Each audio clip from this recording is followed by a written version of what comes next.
तो विषय जरी महाराष्ट्राशी संबंधित असला तरी देशाच्या राष्ट्रीय सुरक्षेशी निगडित आहे आणि या देशाच्या राष्ट्रीय सुरक्षेशी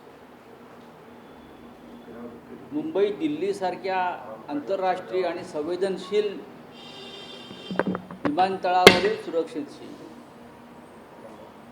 या देशाचे गृहमंत्री आणि महाराष्ट्राचे गृहमंत्री यांनी जो खेळ चालवलेला आहे त्यांच्या राजकीय स्वार्थासाठी तो अत्यंत घातक आहे। ह्यातून देशामध्ये घातपात दहशतवाद याला चालना मिळू शकते। काल किंवा परवा 2 दिवसापूर्वी दिल्लीमध्ये महाराष्ट्राचे उपमुख्यमंत्री अजित पवार हे आले आणि त्यांच्या नाट्यकलेविषयी त्यांनी पत्रकारांना माहिती दिली की ते मुंबईतून दिल्लीला प्रवासी विमानातून किमान 10 ते 12 वेळा वेश पालटून आले आणि नुसते वेश पालटून आले नाही तर बनावट नावाने आले। वेगळी वेगळी नावं आहेत, ते सगळे बोर्डिंग त्यांचे जप्त करावे आधी। कोणी म्हणतात ते AP अनंतराव या नावाने आले, AP अनंतराव। कोणी म्हणतात A पवार या नावाने आले। सातत्यानं वेश पालटून आले, दाढी मिशा लावल्या होत्या, मिशा लावल्या होत्या, टोप्या घातल्या होत्या, बऱ्याच गोष्टी त्यांनी केल्या असं ते स्वतःच सांगतायत। या महाराष्ट्राला रंगभूमीची फार मोठी परंपरा आहे। अनेक कलावंत या महाराष्ट्राने रंगभूमीला दिले। विष्णुदास भावे यांनी 1842-44 साली रंगभूमीची स्थापना केली। त्यानंतर हे नवीन बारामतीचे विष्णुदास भावे निर्माण झालेले आहेत। प्रश्न तो नाही आहे, प्रश्न तो नसून विमानतळाची सुरक्षा ही किती खोकली आहे, ढिली आहे की कोणताही माणूस बनावट नावानं वेश पालटून आपल्या स्वार्थासाठी मुंबई आणि दिल्लीसारख्या राजधानीतल्या विमानतळावर घुसू शकतो आणि त्याच अवस्थेत तो या देशाच्या गृहमंत्र्यांना जाऊन भेटतो। याचा अर्थ या राष्ट्रीय सुरक्षेशी जो खेळ झाला या काळामध्ये त्यात देशाचे गृहमंत्री सामील आहेत आणि महाराष्ट्राचे गृहमंत्री सामील आहेत। याचं उदाहरण घेऊन किंवा याची प्रेरणा घेऊन अतिरेकी घुसू शकतात, नाव बदलून वेश पालटून। दाऊद इब्राहिम किती वेळा आला असेल यांच्या काळात मला माहीत नाही, किंवा हे जे लोक आहेत सगळे परदेशात पळून गेलेले भगोडे उद्योगपती ह्यांचे हे अशा प्रकारे मुंबई दिल्ली विमानतळावरून त्यांनी प्रवास केला आहे का अनेकदा? दाऊद इब्राहिम, टॅगर मेमन, छोटा शकील यांनासुद्धा ही मुभायती मिळाली होती का वेश पालटून येण्याची या मुंबई दिल्लीमध्ये? हे अनेक प्रश्न आहेत। याच्यातून अतिरेकी आणि दहशतवादांना प्रेरणा मिळालेली आहे। हे जे सांगतायत, माझ्या माहितीप्रमाणे एकदा देवेंद्र फडणवीस यांनी सुद्धा सांगितलं होतं की ते सुद्धा वेश पालटून एकनाथ शिंदे आणि देवेंद्र फडणवीस हे सरकार पाडण्याच्या आधी दिल्ली आणि मुंबईत वेश पालटून फिरत होते, भेटत होते। माझ्या माहितीनुसार एकनाथ शिंदे जेव्हा जेव्हा दिल्लीला गेलेले आहेत वेगळ्या विमानतळावरून तेव्हा ते मौलवीच्या वेशात गेलेले आहेत। त्यांना दाढी आहेच बरं का, पण नाव बदलून ते मौलवीच्या वेशात गेल्याची माझ्याकडे माहिती आहे। ते मौलवी बनून गेले होते दिल्लीमध्ये।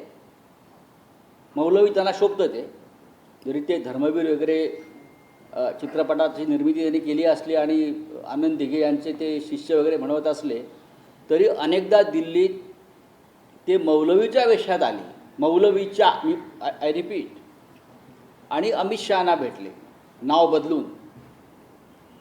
अजित पवार वेषांतर करून नाव बदलून दिल्लीत येतात, विमानतळावर त्यांना कोणी रोखत नाही। दोन्ही एकनाथ शिंदे नाव बदलून वेषांतर करून येतात, त्यांना विमानतळावर कोणी रोखत नाही. खोटं, याचा अर्थ त्यांनी बनावट ओळखपत्र बनवलेली आहेत. एक नवीन विषय आहे. त्यांनी बनावट ओळखपत्र बनवलेली आहेत. पॅन कार्ड असेल, पासपोर्ट असेल, आधार कार्ड असेल, कारण ओळखपत्राशिवाय सोडणार नाही विमानतळावर. या सगळ्याची राष्ट्रीय सुरक्षेच्या दृष्टीनं गांभीर्यानं दखल घेऊन चौकशी होणं गरजेचं आहे. आणि यांनी जे प्रवासामध्ये बोर्डिंग कार्ड्स किंवा ओळखपत्र वापरले ती जप्त करून अजित पवार आणि इतर काही लोकांवरती गुन्हे दाखल करून राष्ट्रीय सुरक्षा कायद्याखाली त्यांची चौकशी होणं गरजेचं आहे. यातून त्यांनी अतिरेकी आणि दहशतवादांना प्रेरणा दिलेली आहे. सर, या सगळ्या संदर्भात तुम्ही पार्लमेंटमध्ये काय आवाज उठवणार आहात का? हा सगळा मुद्दा तुम्ही त्यांच्याकडे मांडणार आहात? आम्ही महाराष्ट्रातले काही प्रमुख लोक याच्यावर चर्चा करणार आहोत. आमच्यासाठी अत्यंत गंभीर हा विषय आहे. प्रश्न अजित पवारांचा किंवा अमित शहांचा नाही आहे.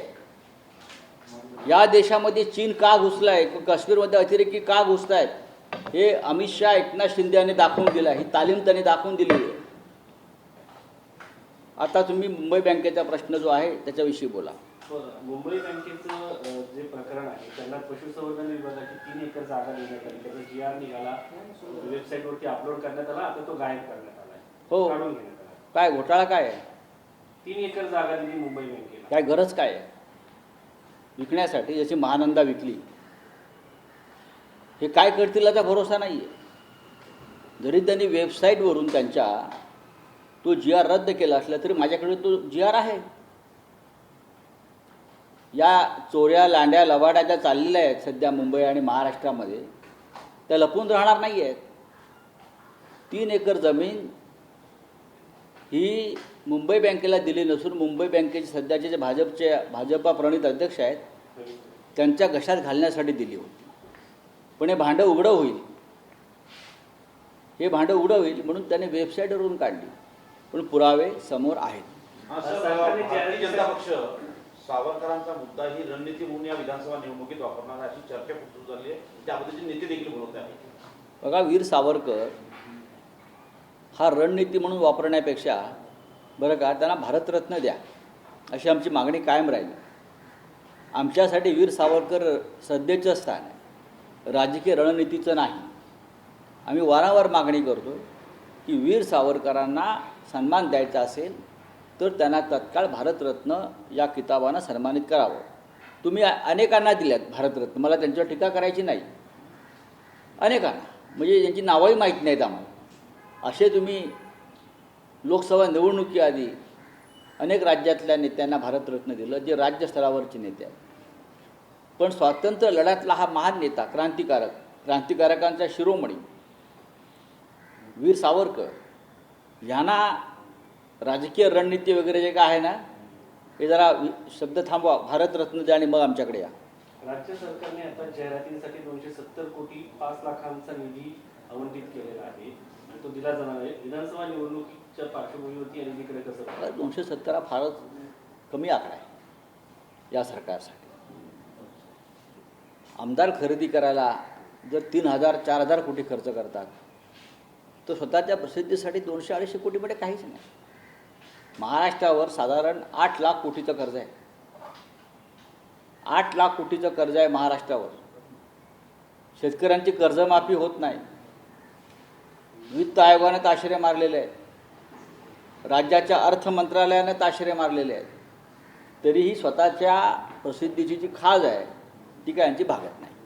सर, महायुतीमध्ये महाराष्ट्र नवनिर्माण सेना ही तिसरा व्हिडिओ होण्याचा प्रयत्न होतोय आणि त्याबद्दलचे प्रयत्न देखील सुरू झाले.